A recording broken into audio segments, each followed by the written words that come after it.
동생 개빠서 개집에 미가서 내 배거리게 대거지 get dirty 얘들아 보는 개뿔 to the moon 소리 삼바 붐바 차차 우라 샤바샤바 우리 처음 들어 When you put my money homie pay me like you own me 니들이 개맛을 알아 Bonjour.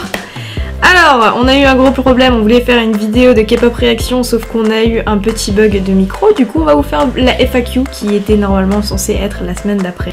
Du coup on s'est dit qu'on allait quand même éclaircir quelques points, vu que, oui, depuis le début de notre chaîne, on s'est pas présenté, vous ne savez pas qui est qui, enfin si, je pense qu'au bout d'un moment ouais, il y a encore des doutes, mais il y a encore des doutes. Du coup on s'est dit que c'était une bonne petite vidéo à faire. Ouais. Bah déjà on va commencer par les bases, je pense. Ouais. Qui es-tu? Qui dit c'est Donc ça va partir aussi dans des vidéos cheloues, genre là elle dit juste Tincha Tincha oh Tincha oh mais bon bref, on n'est pas là pour ça quoi. Attends. Alors commençons par le commencement. Ouais. Alors moi je suis Lou et moi c'est Maybin. Voilà. On est sœurs.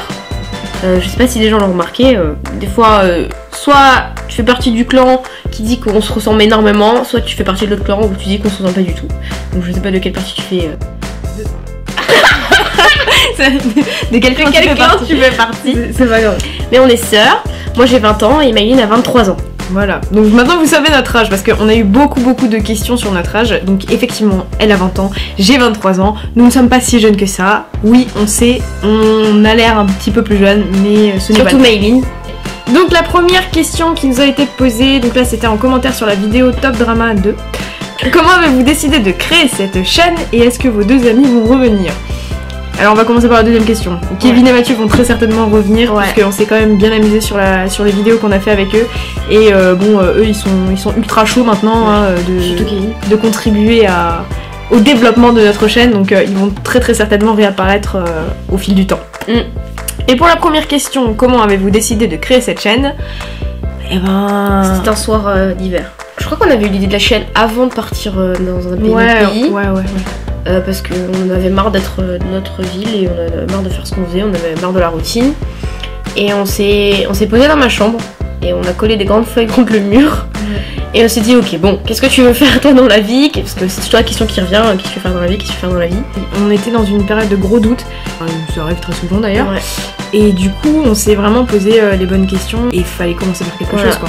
Donc c'était qu'est-ce que tu voulais faire? C'était déjà de partir dans un autre pays, ça on voulait absolument voyager. De mon côté moi je voulais danser, même si j'ai mes études à côté que j'aime bien, je voulais quand même danser. Méline elle voulait faire des vidéos, on voulait voyager, du coup on s'est dit ok, c'est déjà un début. Et j'ai encore les feuilles d'ailleurs. Donc voilà notre plan de vie, ça se résume à cette grande feuille où il y a pratiquement rien écrit dessus en fait. Quand même le signe YouTube. Ouais. On savait pas de base où est-ce qu'on voulait aller. On savait qu'on voulait voyager, mais on savait pas où aller en fait. C'est vrai que ça nous intéressait quand même pas mal tout ce qui était pays asiatique et puis après Séoul est venu assez naturellement. Enfin, donc, grâce à Netflix. Ouais, grâce à Netflix. Donc la deuxième question c'est est-ce que vous parlez coréen ou Lou parle-t-elle cette langue? Alors comme nous sommes sœurs et que nous sommes toutes les deux d'origine vietnamienne et qu'on parle déjà pas le vietnamien, je vous avoue que le coréen c'est pas si, super... Mathieu m'a appris, enfin il m'a rectifié sur le comment ça en vietnamien. Oui, enfin bon, tout ce que tu savais dire c'était couille. Donc, avant de rencontrer moi je l'ai bien dit parce qu'il a compris direct. Oui, bah oui. Bref, donc non, nous ne parlons pas coréen. Après, c'est vrai qu'on essaye d'apprendre via des cours, tout ça. Enfin, cours en ligne. Donc vous habitez où? On habite à Strasbourg, en Alsace. On a la 4G et tout. Non, mais en vrai c'est une putain de dynamique Strasbourg, les gens ils sont c'est bien pour les étudiants et puis enfin en général en fait c'est cool. C'est une ville quand même qui est vachement piétonne et tout et le centre-ville est petit mais franchement moi je trouve ça cool. Prochaine question. Comment avez-vous découvert la K-pop? Genre votre première chanson, etc., etc. On a commencé à regarder Terrace House, donc aucun rapport, qui était japonais et ça nous a suggéré, en fait ça nous a recommandé plein d'autres choses des pays asiatiques, dont un petit drama que vous devez connaître qui s'appelle Dream Night. Ouais. Et en fait on a découvert les GOT7 grâce à ce drama. Et faut savoir que moi j'ai regardé le drama et je savais pas du tout que c'était un vrai groupe de musique hein. Ouais. J'ai regardé, je me suis dit oh c'est marrant, c'était drôle, ça passait le temps et tout, ça durait pas longtemps, ça durait 20 minutes, 30 minutes les épisodes. Ouais, même pas. Je me suis dit ah c'est marrant. Et ensuite ils m'ont suggéré Real GOT7. J'ai commencé à regarder, je me suis dit c'est quoi ça? J'ai continué à regarder, je me suis accrochée.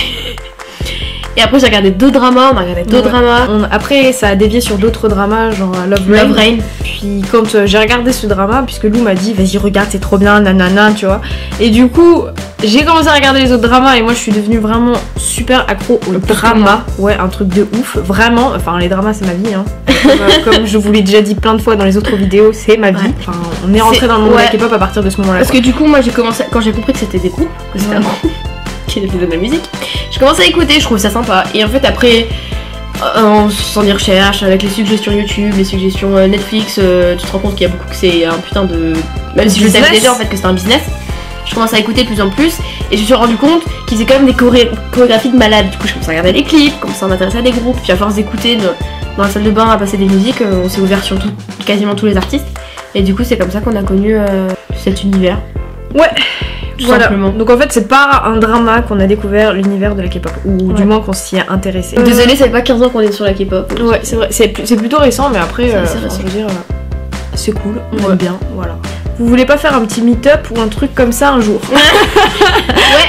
On vient d'atteindre les 3000 d'ailleurs, merci beaucoup d'être abonné à notre chaîne, ça fait vraiment très plaisir. On s'attendait pas à avoir autant d'abonnés déjà en fait, pour nous c'est énorme. Là tout de suite non, on n'imagine pas faire un on serait 3 pélos. Ouais grave. Alors oui, enfin si on est dans une ville où il y a des abonnés et qui veulent nous rencontrer, bah oui venez, on va boire un café, mais ça s'appellera pas un meet-up, tu vois. Ça s'appellera, je sais pas, l'après-midi juste avec des potes. Voilà c'est ça. Des gens que tu connais pas encore. Alors votre groupe de K-pop préféré? On n'a pas des préférés, il y en a juste qu'on écoute plus que d'autres. Ouais c'est ça. On écoute vachement BTS déjà. Ouais. Musicalement c'est ceux qu'on préfère. Ouais. Musicalement et même au niveau de la danse. Ouais, au niveau de la danse, musicalement et tout. Ce qui est drôle, c'est que BTS, on s'est intéressé vraiment par la musique. Ouais. Alors que GOT7, c'est plus par les personnages qu'on a pu s'accrocher. Bah parce qu'on a commencé par le drama en fait. Ouais. Du coup, on s'est attaché plus aux personnages qui dégageaient. Et puis après, on s'est intéressé à leur musique. Alors que BTS, on les a entendus et après, on s'est intéressé à eux en tant que personne. Et Big Bang aussi, ouais. Big Bang, on adore. On aime bien. Des playlists de prévues? Non. Personnellement, je vois pas l'intérêt de faire une playlist parce qu'on écoute des musiques qui peuvent dater de 2012. Ouais. Comme de maintenant. Comme de maintenant, on marche au coup de cœur des musiques et je pense que si on fait une playlist, les gens diront mais cette musique ça fait longtemps qu'elle existe, tu vois. Ouais, sauf que c'est maintenant que je l'écoute donc voilà. Donc c'est un peu compliqué de vous faire une playlist juste avec de la K-pop en sachant qu'on n'écoute pas que ça. Votre ulti-biase. Dans la K-pop, on va dire que j'ai beaucoup de photos de Yugyeom actuellement. C'est un cadeau de Maylin. On va dire que c'est Yugyeom parce que je suis in love de comment il danse. J'ai fait même une vidéo où je parle beaucoup de lui. Mais après franchement j'en ai pas vraiment de favori dans BTS, j'aime trop J-Hope, il me fait trop rire, il danse hyper bien en vrai ce mec. Mais vraiment. Et, je sais pas, enfin il y en a plusieurs en vrai. Mais après Yugyeom c'est quand même celui que je préfère. Ouais. Alors en plus il est grand et tout. L'argument de choc c'est qu'il est grand. Non mais c'est vrai, putain non. Et bien moi c'est JB. Dans la K-pop c'est JB hein. Mais dans la ouais non mais attends mais on parle de K-pop là. Oui bon en fait j'ai 15 000 chéris moi hein.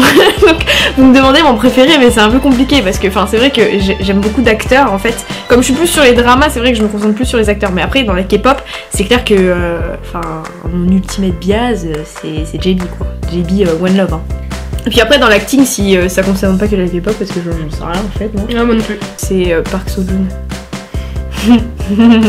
C'est son fond d'écran. Park Seo-joon c'est Park Seo-joon. Voilà.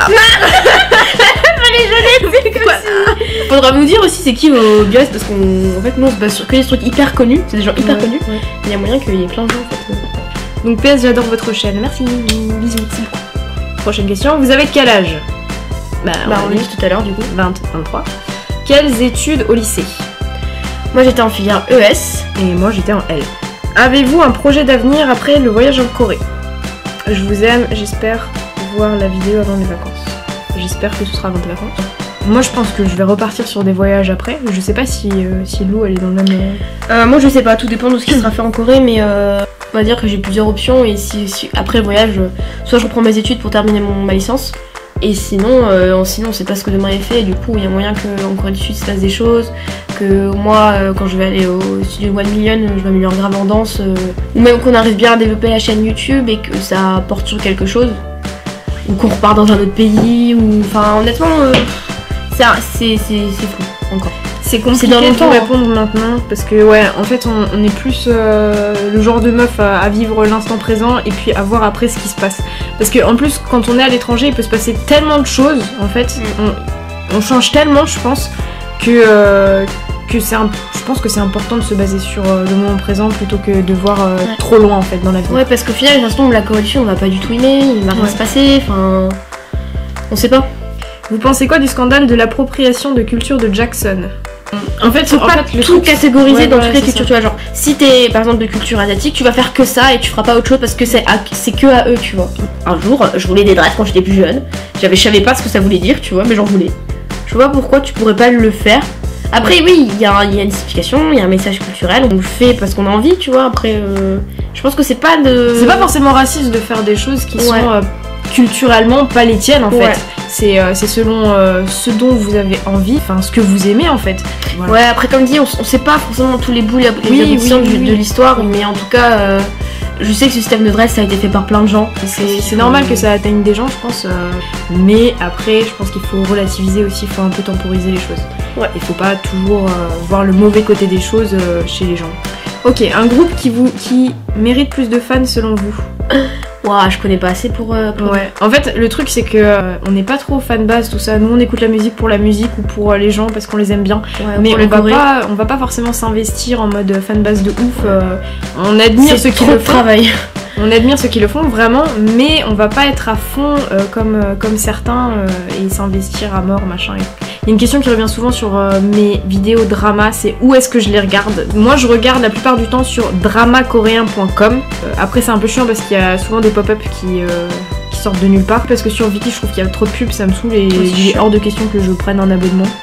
Alors, comment Lou a appris à danser? J'aimerais beaucoup apprendre à danser comme ça, je vous le donne. Merci de nous aimer, ça fait plaisir.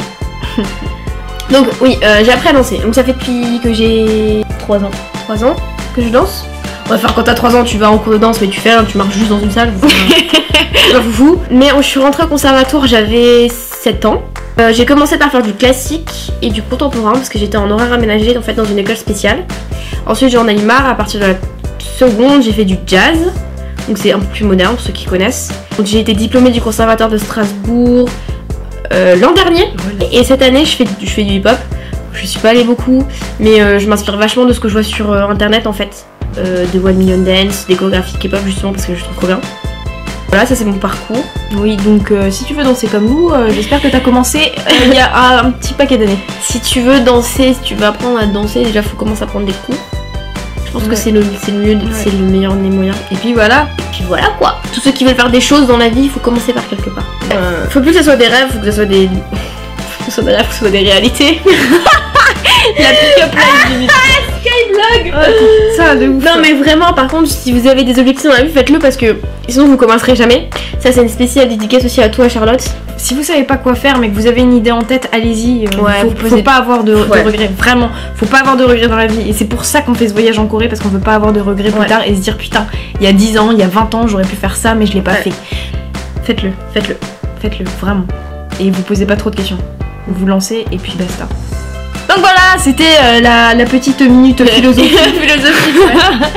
Donc on va vous laisser là. C'est fini maintenant. Parce que sinon on l'a dit pendant 3 heures. Ouais, grave. Non mais sinon on lit tous vos commentaires. On essaie d'y répondre. Généralement on y répond. On a des commentaires vraiment trop mignons donc on est désolé si on répond pas à tout. Mais en tout cas on voulait vraiment vous remercier.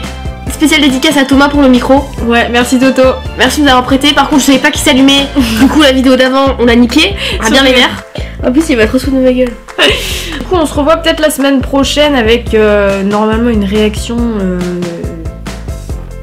qui fonctionnera du coup puisqu'on sait maintenant comment se servir d'un micro. Donc maintenant vous savez à peu près qui nous sommes. Ouais. Donc n'hésitez pas à liker, à vous abonner, à commenter cette vidéo. Allez voir les autres vidéos. Oui. Et puis voilà, du coup la bise. Ouais. Un petit bisou sur tes joues. C'est nul ça.